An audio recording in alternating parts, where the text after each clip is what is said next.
एक ट्रिक से सॉल्व करने जा रहे हैं और जो भी इस ट्रिक का सही एक्सप्लेनेशन दे देगा कमेंट में, उसके कमेंट को हम पिन कर देंगे। ठीक है, देखो क्या कहा जा रहा है कि रवीना और सुनीता के पास कुल 127 रुपए है, सुनीति अविनाश के पास 153 रुपए है, अविनाश और रवीना के पास 160 रुपए है। तो रवीना के पास कुल कितना धन है ये पूछा जा रहा है। तो ट्रिक मेरा ये है कि जैसे रवीना के पास का धन पूछा जा रहा है, तो जिन दो सेट में रवीना का नाम है उसको पहले हम लोग जोड़ेंगे। तो रवीना सुनीति यहाँ है तो 127 ले लो, जोड़ रवीना और अविनाश के पास 160 है तो इसमें 160 जोड़ लो, और जिसमें रवीना का नाम नहीं है उसको घटा लो। तो रवीना का नाम इसमें नहीं है, इसमें सुनीति अविनाश है, तो 153 इसमें से घटा लो और घटाने के बाद इसको 2 से डिवाइड करो, सीधे रवीना के पास का धन मिल जाएगा। और देखो घटाने में भी ट्रिक लगा सकते हैं, 160 में से 153 जाएगा तो आएगा 7, और 7 127 में जोड़ोगे तो आ जाएगा 134 बटा 2 करेंगे तो आंसर आएगा 67, जो कि ऑप्शन नंबर सी में है। इस क्वेश्चन को हम लोग बेहद आसान तरीके से सॉल्व करेंगे और सॉल्यूशन देख के आप लोग कहेंगे कि वाह मजा आया, और ये मजा मैं पूरे देश को देना चाहता हूं।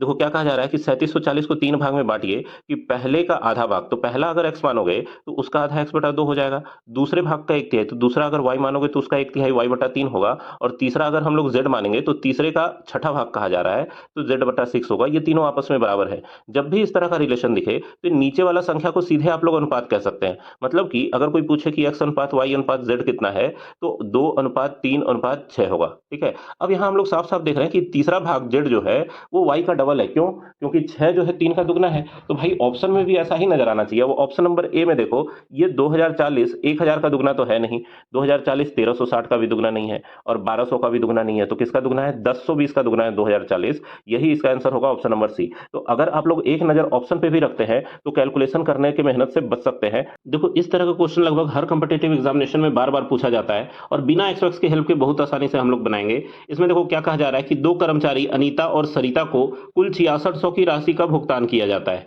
और अनीता को सरिता को दी गई राशि का 120% भुगतान किया जाता है। तो सरिता की राशि बताओ। तो देखो न x मानो न 100 मानो, सीधा ये मानो कि सरिता की राशि 100% रही होगी, क्योंकि कोई भी चीज अपने आप में 100% होता है। और अनीता की राशि क्या हो जाएगी भाई? तो 120% हो जाएगी। 100% का 120% करोगे तो 120% होगा, और दोनों को जोड़ेंगे तो क्या आ जाएगा? 220%। और इसी 220% का मान आपको दिया हुआ है 6600 रुपए। तो भाई 0 से 0 कट गया और 22 से 66 3 बार में, तो 30 आ गया। 1% का मान 30 रुपया। और पूछा क्या जा रहा है? सरिता की राशि। तो सरिता क्या है? 100%, और बहुत आसानी 100% का मान निकल के क्या आ जाएगा? 3000 रुपए, जो कि ऑप्शन नंबर ए में है। देखो गणित जैसे इंटरेस्टिंग सब्जेक्ट को कभी बोझ मत समझो, महसूस करो, बहुत आसानी से समझ में आएगा और बहुत इंटरेस्टिंग लगेगा। तो क्या कहा जा रहा है कि एक निश्चित धनराशि को 3 मित्र राजीव, केवल और अमित के बीच 2:3:7 के अनुपात में बांटा गया। अब अमित का हिस्सा केवल के हिस्से से 15 रुपए अधिक होता है, तो विभाजित की गई धनराशि कितनी थी? तो यहां हम लोग देख रहे हैं कि अमित का हिस्सा केवल के हिस्से से कितना ज्यादा है भाई? तो 4 ज्यादा है। इसी 4 ज्यादा का मान आपको दिया हुआ है कितना?